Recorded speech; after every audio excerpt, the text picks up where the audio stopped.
What are some common problems that you see writers facing when it comes to creating that series? Right. So I've got, I think I've got a whole chapter in the book about, mistakes and lessons learned because I've made my fair share, as you all do when, I think you do it with every new series, no matter how many you've written. But some of the most common ones that I've seen or that I've made myself, number one is putting too much into the first book. Like you get all your crazy ideas and you think, oh, I'm just going to jam pack it into the first book. And that's not necessarily the best thing to do.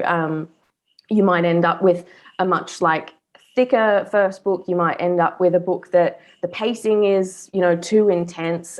So having a think about what you're going to put into that first book, making strategic choices about the plot points, about the character arcs, and also sort of realizing you do have, if you are writing a series, you've got multiple books to thread all this amazing stuff through. You don't need to just put it all in the one book. Another one is middle book syndrome, which can happen if you do the first mistake. You put everything into your first book and then you get to your second book and you go, oh, now what do I do with this?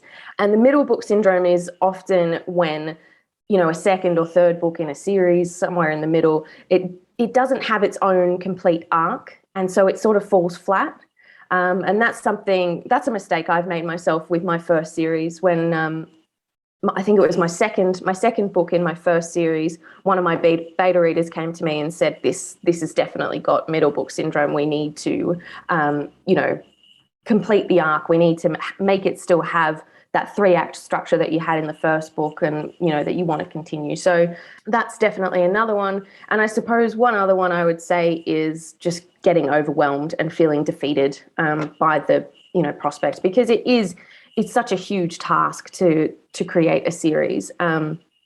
So yeah, definitely maybe getting overwhelmed at the beginning and then either not going ahead or just having that defeated feeling as they go through the series, which you don't want. You want to be able to enjoy your series because you are sticking with it for quite a long time. So yeah, those are some of the common mistakes I've seen.